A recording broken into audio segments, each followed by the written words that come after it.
Good morning. Hosea, welcome this morning. Good morning. Hope everybody's doing well. Bring us your mundane report.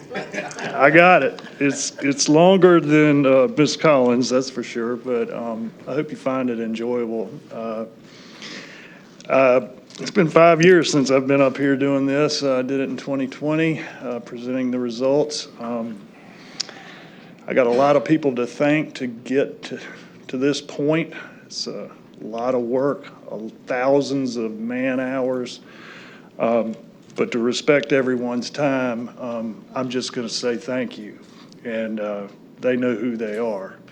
And that includes you all as well, because we couldn't do what we do without the support and the means to be able to accomplish these tasks. This is years of work, well over 2 years. So I certainly do appreciate it. I think we have all the tools, we have the education, we have the ability, and we have produced what I consider a superior product than we ever have in the past. And the reason I say that is because we have tools that allow us to see and analyze things that we haven't been able to see like we have before. So I feel confident that these values are equitable and accurate. And I'm glad to be up here today. This is the end of one process, or almost the end of one, and the beginning of another. So that being said, throughout this, I will talk, I'm trying to limit my talk to like how normal people talk, so I don't talk like a tax person, because most people don't understand what I'm talking about. And it's taken me some time to figure that out, because there's 100 assessors in the state, and there's probably 1,000 support property staff of all levels who talk like I do, but the majority of people don't. And this can be very confusing, and I understand that.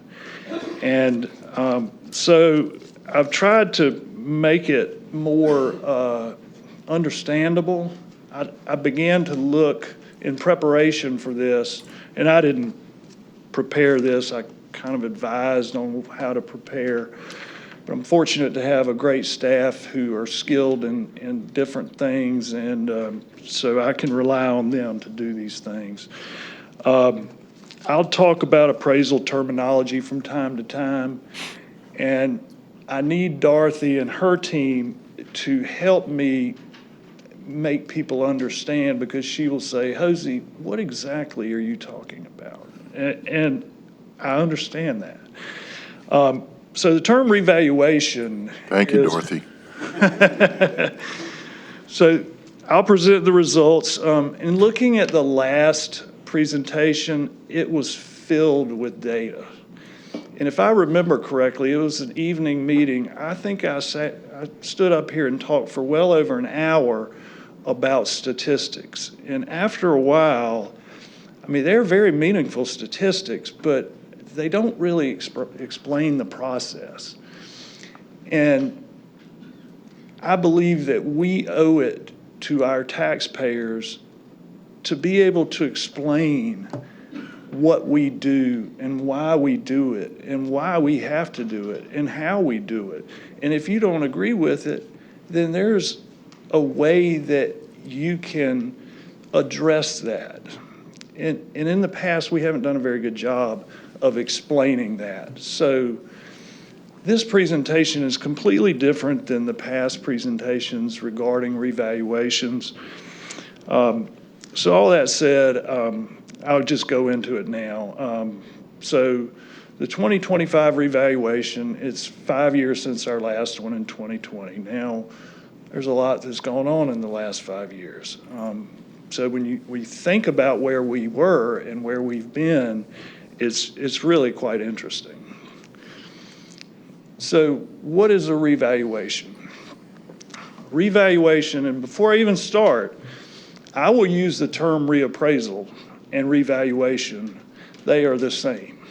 They are interchangeable. So if you hear me say reappraisal, it means revaluation and vice versa.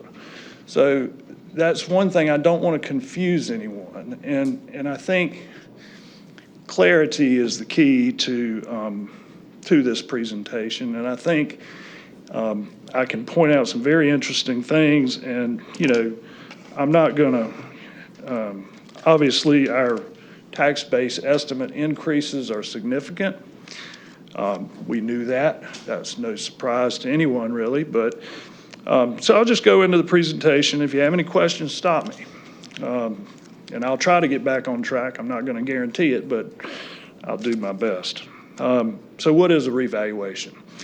Revaluation is the appraisal of all real property in the county at its current market value as of a particular date. And that date in North Carolina is always January 1. Real property is land and the improvements to land. And it can be residential, it can be commercial. Agricultural, we don't have a lot of agriculture. We have very little agricultural land, but we do have some forestry tracts, which would probably be surprising to some people. Industrial property, I'll throw out some other ones: boat slips, condominiums, co-ownerships, timeshares. So all real property is valued at that same point in time. Why do we do it? Well, we have to do it because the law requires it. It requires that every county in North Carolina has to do reappraisal every 8 years.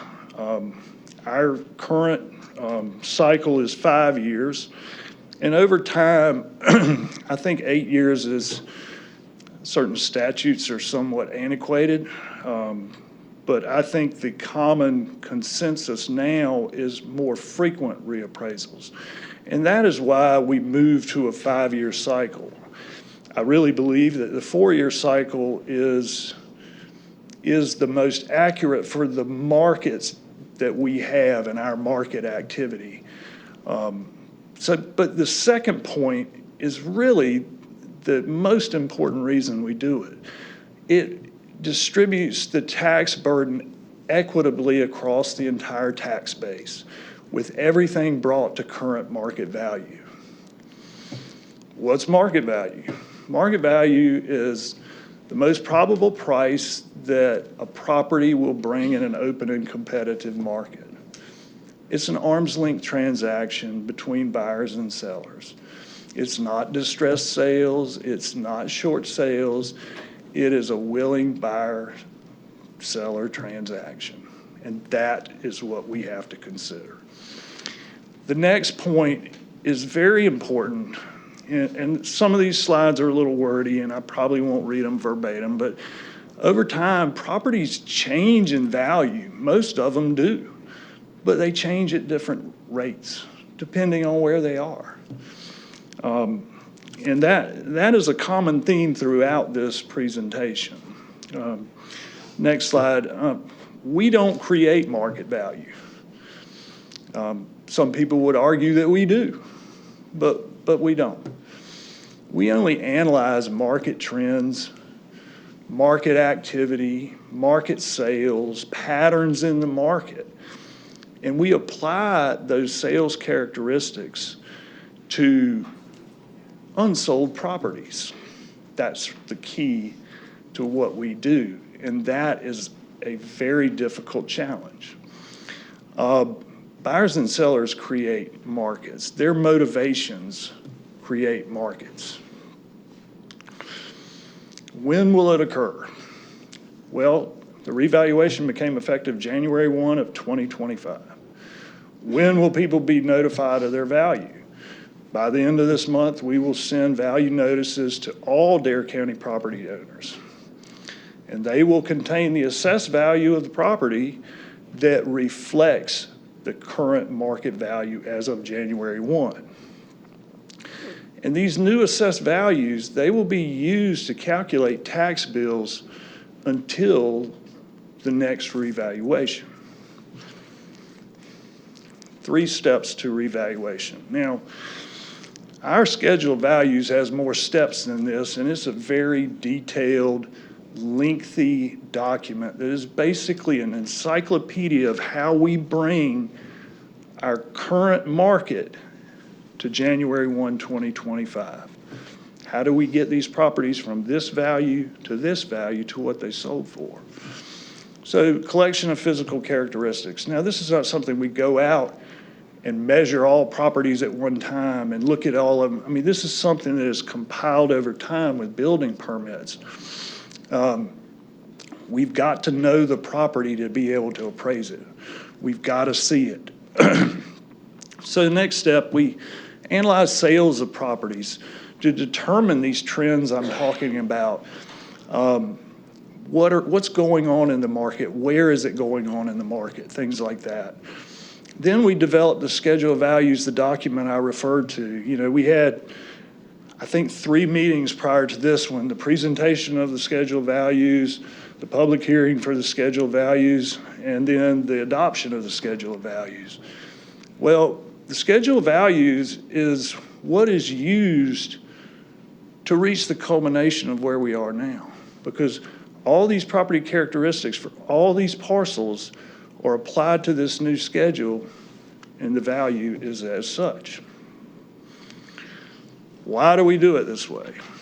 Well, we've got to appraise roughly 45,000 individual parcels all at one time, all different types of properties. That's a difficult challenge. In most tax jurisdictions in the country, I would argue to say probably all of them do the same thing. And the process is called mass appraisal. It's not practical to use the same scope of work that an independent single property appraisal. We don't have time to do that. So we apply statistical analysis through industry standards that arrive at reasonable, reliable values. And one thing that we do have is we have an appeals process in place to address issues where we may have limited information about certain properties. We may have lack of sales of certain type properties. I mean, we got a lot of sales. I'm getting ready to show you how many we have or how many were considered for this reappraisal. But that appeals process is in place for that reason. Not everything fits a model like you think it would. A lot of times things fall outside, and that's what this process is for. How do we know it's right? I just mentioned we use statistical analysis that measure the accuracy of the work that we're doing, of the appraisals that we're doing. We use sales ratio. That's the most common measure of central tendency. It basically relates the sales price with the current market value. Formula is assessed value divided by sales price. It is just the ratio of those two. It's a pretty simple calculation, but it can show you a great deal. And a meaningful sales ratio considers multiple sales at typical market values. The more you have, the more accurate and reliable your data is. If you don't have many instances of transactions, or you have distressed transactions or non-market typical transactions, they produce misleading results. And we don't use those for that reason. I just talked about sales ratio. It's a formula that basically shows how our appraisal methodology matches with market activity, how these assessments match up to the sales. Assessed value divided by sales price, very simple. You find, say you have a group of properties, you do sales ratio on a group of sales of similar type properties, you array these from lowest to highest, and the middle number is the median, and we always work with median. We don't typically work with average because it's affected greatly by outliers. where the median is not. I'll talk a little bit about coefficient of dispersion. Don't really want to go that deep into that, but what that is how far your ratios in a group are from the median ratio. So how close are those groups together? Or how close are those properties with the median? And you want to be close. So we have a disclaimer here because I'm getting ready to provide the tax-based estimates that everybody's been interested in seeing. But these numbers are subject to change slightly based on, we're still reviewing properties, not for the first time. All these sales that I'm getting ready to talk about, I've seen them more than once. And, so it's a continual process up until when the revaluations or notices are mailed at the end of the month. We might acquire information that we didn't have that may have an effect on the value of certain properties. And if we do, then we will act on that. And of course, any information or data changes are subject to appeal process. Just like any of these values I'm getting ready to provide you are subject to appeals. So our sales ratio results, the IAAO, International Association of Assessing Officers, they set sales ratio industry standards, and they say the median sales ratio should be between 90 and 110. That's expressed as a percentage. It's not in this slideshow, but so you should be 90%, between 90% and 110% of market value. We're shooting for 1, we're shooting for 100. That's difficult, it sounds easy, but it's very difficult. So, and they say the COD should be 10 to 15. Well, our results are based on 2,898 qualified sales between January 1st of 22 and December 31st of 2024. We looked at 21 sales, but they're difficult to time adjust, and sometimes you don't arrive at market value the further back you are in your reappraisal. So we didn't use those in our analysis. They are certainly considered, but we didn't use them. So our median sales ratio, this is for all properties, it's not stratified by different property types, different areas, this and that, is 96.8, and our COD is 2.15. That's pretty low. What does it mean?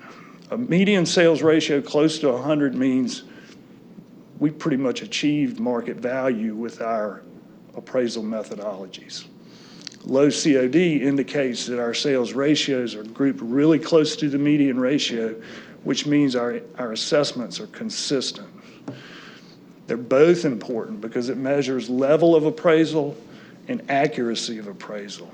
And that's not just for sold properties. We have to apply those to unsolds as well, which again is quite a challenge. So this is the 2020 revaluation tax base. And just to clarify, we're comparing 2019 and 2020, but prior to 2020, the last reappraisal, it was a 7-year cycle, was in 2013.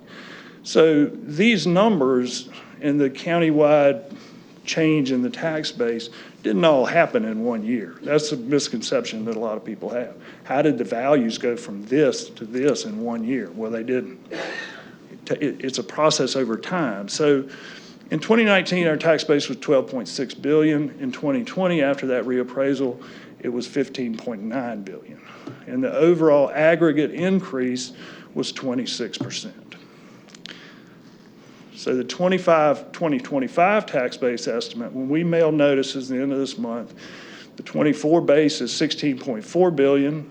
The 25 base will be $27.4 billion. Overall countywide change estimated at 67%. Hosea, there was a collective gasp and falling out of chairs going on when we saw that. There's not that many people here, though. Yeah, I'm talking about up here on the podium. Up here. And I'm one of them. Well, I'm going to show you some. I I saw it got more already and read slides. it, Don't but worry. I'm still Don't worry. falling out of my chair. That's okay. I understand. And we spoke before the meeting. I thought it'd be higher. So I was a little surprised it was as low as it was. These are estimates by county area. Now, it goes back to what I said earlier about properties change at different rates and by location. And this is really interesting, I think. So Northern Beaches, 55 to 74%. Hatteras Island, 55 to 62%. Roanoke Island, 49 to 69%. Mainland Dare, 37 to 69%. Now, I'm having difficulty reading that slide, but that is all 22 districts. And I might have one I can see, but well, I can't see it very well. But I'm not going to read the actual numbers, but I'm going to read the percents because I think it's pretty interesting. I think you will as well. So this is Northern Beaches. Collington, 64% change. Kill Devil Hills, 69%. Kitty Hawk, 74%. Kill Devil Hills outside, 55%. Nags Head, 71%. Southern Shores, 74%. Duck, 73%. Martins Point, 66%. This Roanoke Island. Manio, 57%. Manio outside, 49%. Wanchee, 69%. Hatteras Island, Avon, 60%. Buxton, 62%. Frisco, 57%. Hatteras, 57%. Rodanthe, 55%. Salvo, 60%. Wave, 62%. Mainland Dare, East Lake, 37%. Mans Harbor, 69%. Machus, 42%. Stumpy Point, 56%. So that's pretty telling, really, by area. What do you mean by Kill Devil Hills? Manio outside. It's outside the town limits. It's not within the town, so it's a district of its own outside the town that is actually unincorporated area for the county. Okay. So that's what that is. Manio outside is a larger district, obviously, but Kill Devil Hills outside is Bombay area, things like that. Okay. Yes, Gotcha. sir. So there's the total taxable 24, 16.422 billion, and 25 estimates 27, 453 billion. So let's see. Again, I'm on different areas, different changes for areas. And these are examples of market activity in the different areas in the county. It's not every district. I think we have 10 examples, and they're relatively recent sales. So this property is located in Duck. 2020 assessed value is $1,894,800. Sale date is March 8th of 2024. The sale price is $3,250,000. Increase is 58%. Properties in Southern Shores, 2020 assessed value $1,240,800. Sold February 26th of 24 for $2.3 million. Now, Hosea, this particular house is right down the road from my house, Yes, sir. and in 2020 it was still under construction. Right. Well, So this is kind of a misleading. right. I don't know where it was in construction or not, but if it is, what I would say, it looks to me, just looking at the property, it appears to be a very high quality property. I don't have the specifics in front of me. Right. I did not compile these examples. I was only asked people to do that. But I'll be glad to take a look at it after this. This property's in Kill Devil Hills. The 2020 assessed value is $449,800. Sale date March 12th of 2024. Sold for $715,000. Increase of 59%. This property is located in Waves. 2020 assessed value is $441,200. Sale date is December 12th of 2024. Sale price $790,000. Increase of 79%. Properties in Salvo. 2020 assessed value is $597,000. Sale date September 6th of 24. Sale price $995,000. Increase of 67%. This property's in Frisco. In 2020, it was assessed for $929,900. Sale date was March 8th of 23. June 8th of 23. Sale price is $1,838,000, increase is 98%. This property is in Manio. 2020 assessed value is $325,800. Sale date is November 3rd of 2023. Sale price is $574,000, increase is 74%. This property is actually Manio outside. 2020 assessed values $213,400. Sold September 17th, 2024 for $340,000, increase of 59%. And this property is in Stumpy Point. 2020 assessed is $301,400. Sale date is August 9th of 24. Sale price $575,000, increase of 90%. This property is located in Mans Harbor. It sold twice since 2020. The 2020 assessed value $149,800. Sale date is June 7th, 2021. Sale price is $210,000. Increase is 40%. Sale date. The second sale is March 30th of 2023. Sold for $341,700. Increase is 128% from the $149,800. So those are all the examples that I have, but they do show that the area may show a certain percent increase as far as estimate aggregate, but not all properties are in that. Some are below that, some are above that. So we don't want people to assume that just since an area is up a certain percentage that all properties are up that percent, because we look at all properties. So this article a friend of mine sent me from Star News Online, and Smart Asset I'm not that familiar with, but I did look at it a little bit. Just a financial advisor service guide, and their January 8th, 2025 report ranked Dare County as the #1 wealthiest in the state of North Carolina. Median income, investment income, and property value. Median home value showing $599, $557. I can't really see the other counties on there, but New Hanover is not in there. Currituck is.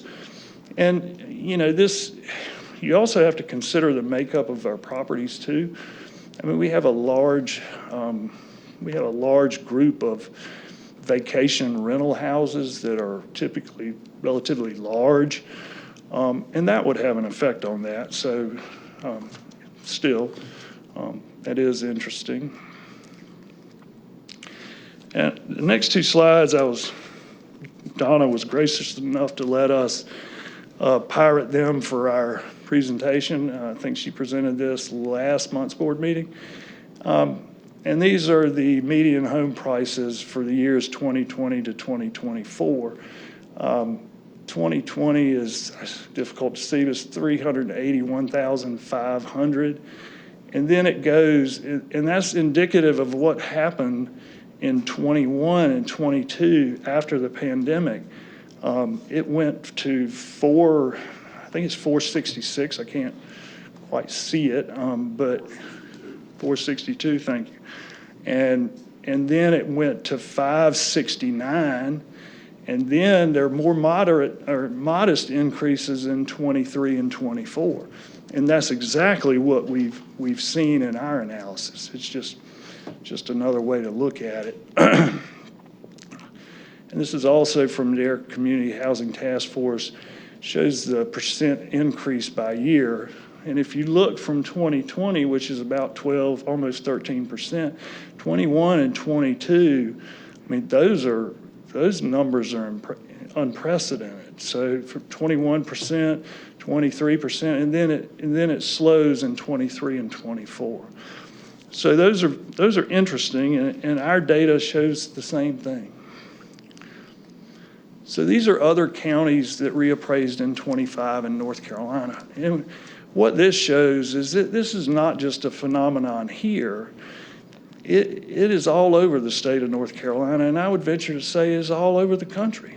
I can't speak outside of the country. I don't really do much research, international research, but it wouldn't surprise me. So New Hanover, they're on a 4-year cycle. Their increase is projected to be 67%. Johnston County, theirs is 71%. They're on a 6-year cycle. Durham is on a 6-year cycle. Theirs 75%. Lenore is an 8-year cycle. They're 73%. Cumberland is also an 8-year cycle. They're 88%. So that's pretty telling, I think. So appraised value versus tax rates. They are two separate components. Our appraisers evaluate market activity to determine appraised value, market value. That's what we're looking for. We're constantly looking for that. The tax rate is determined by Dare County or the municipalities in Dare County based on whatever budgetary needs there are. And that, the appraised value is set January 1st, and the rate is not set until the end of June, typically. So they're independent of one another. Tax bill can't be calculated without a tax rate. So we don't know what tax bills will be until that rate is calculated later in the year. So I talked a little bit earlier about appeals. And what do you do if you disagree? We have a 3-step process. We would like people to follow a 3-step process. Review their parcel information, their characteristics that we have on file for them. We have on our website, you can do this. People do it every day and say, well, I only have 2 bathrooms, not 3. Over time, properties may change. We may not have building permits for certain things. That does occur. So if you see anything that it does not look correct, like square footage, condition, things like that, that can be reported online or it can be reported to our office. So, I mean, that would be the first step. Second step is compare your property with sales of other similar properties. And you can also do that on our website. We have tools there to do that. It's very intuitive, user-friendly, I believe, and a lot of, it's difficult to say how many people take advantage of that, but I think that is something that would be prudent for someone to do if they were appealing their value. If you're still, if all the characteristics are right and you still don't agree with the value, you certainly file an appeal. Anyone can file an appeal. But the question has to be about the value. There's certain reasons that people may appeal that don't have anything to do with value. The property went up 100% from the last reappraisal. That's not a reason to appeal. That will not result in any change in value. I can't pay the tax bill. You don't know what the tax bill is going to be yet. Typically rates, I'm not going to go into revenue neutral in this meeting, but typically that is something that taxing jurisdictions look very closely at because you can't operate with a surplus. Then there's the level of service provided. We get that from time to time. Most recent thing I can recall is, why do I have to pay sanitation on my car when I pay it on my house? That's a good question. But I ask the question, do you accumulate refuse in your car that you in turn throw into your trash can? I would say, yeah. So I think it does pertain. But that's just an example. I mean, I understand the concerns, but the only thing we can address is the market value. We can't address those concerns. So when we mail the revaluation notices to all property owners, the informal appeal process, now this is not statutorily defined. There's nothing in the statutes that talk about informal appeals, but it's prudent, and I would venture to say that every county in North Carolina practices this, because our office can change values on properties if there is a valid reason to do so before the Board of Equalization and Review convenes. And I'll talk a little bit about that board in a minute. But the notice serves as an informal appeal form as well. It has the value, and the property, it doesn't have the characteristics, but it has the property value, but it is also a tear-off appeal form that you can fill out and mail in or bring to the office. These can be submitted online, by mail, or in person. And it continues, this process continues up until the Board of Equalization and Review convenes. Well, by law, the Board of Equalization and Review must convene between the first Monday in April and the first Monday in May. And once they convene, our office cannot change any value. Now, we can recommend changes to the board, and that's typically what we do. We work appeals once the notices are sent. That process is not new. That's our value notice form for 2025. It does not have the top portion because we couldn't fit it on the slide, but that is the actual appeal form. And it asks for information. And that's what we need. We need information because maybe your information is better than mine. I mean, I would venture to say in some cases it might be, but in most cases it's probably not. But that's what it looks like, and that will be part of the appeal notice form when it is mailed at the end of the month. So the Board of Equalization and Review is a 5-member county-appointed board. It is statutorily required. Every county must have one. In a lot of counties, the Board of Commissioners serves as that board. Usually those are smaller counties, but not in every case.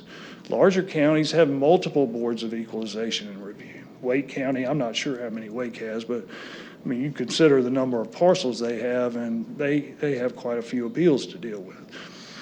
And this board hears and decides on any appeal received after the informal process is concluded. And typically they will adjourn within 30 days after they convene for the purpose of accepting appeal requests. They will continue to hear appeals in a revaluation year up until the end of the calendar year typically. Our board, just for your information, it's a 5-member board. The current board has served since I started 10 years ago. There's 3 real estate agents, all very experienced, a builder, and an attorney. So that's who serves on this board. So, you know, they specialize in this type of business, and that's helpful. And they understand their mission and what they need to do. Supporting your appeal. You got to have credible evidence to refute what we have. And what that could be is comparable sales from anywhere. You know, maybe house sold down the street, my neighbor's house just sold right here. That's fine. It can be a CMA by a real estate agent. It can be a PDF printed from our comparable sales tool that we have online. It doesn't need to be anything fancy or anything like that. Pictures showing the property's interior. Or if there's certain exterior features that we may have missed, images are very important. You know, that's why we use the updated imagery and the new street level imagery is to have current images of properties. So we would certainly consider that. I mean, in our analysis, we typically don't go inside properties until, well, we do when they're being constructed, but we really don't go to inside them after that. We're not like a fee appraiser. So in most cases, the exterior, you would assume that if the exterior is a certain condition, that the interior would be the same, but that's not always the case. And we understand that, and we need to know that. Obviously, a recent fee appraisal is as good of information for an appeal as you can have. So if you have one, great. Send it in if you disagree. We'll certainly consider it, depending on the purpose of the appraisal. Just follow up the other slide.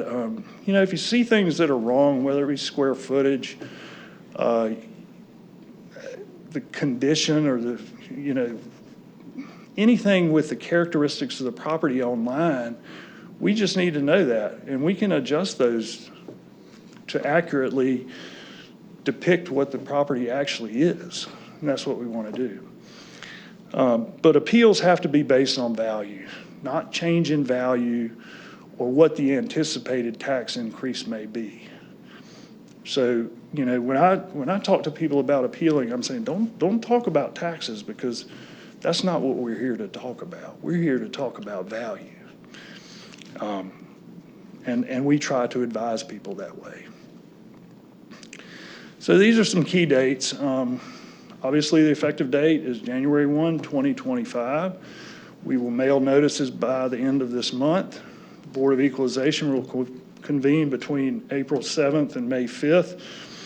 And then the deadline to submit a real property appeal is 30 days from when they convene. So, that's very concise. And then the tax bills, we typically bill in August, and those will go, when we do that, they will reflect the 2025 values. This is our revaluation webpage dedicated to this particular revaluation. And it has a timeline, the schedule of values, parcel data verification, comparable sales tools, appeal information, online appeal form, and contact information. And that's my contact information there.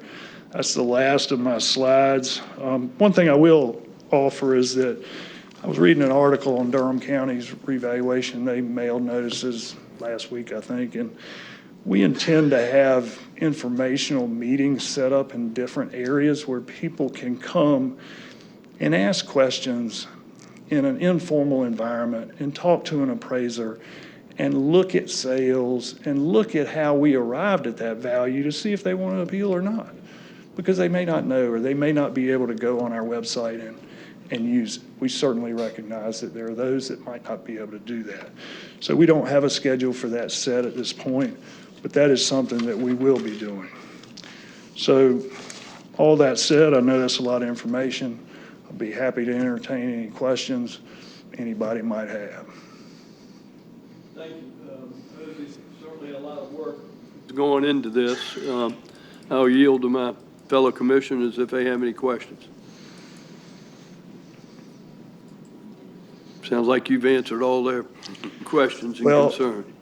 If anyone has any questions, all you need to do is call me. Absolutely. Email me or whatever, or anybody for that matter. Because we're here, we want to make this process understandable. Because when you don't understand things, you're scared of them. And I understand that. So that's what we're here for. So thank you very much for your time this morning. I really appreciate it.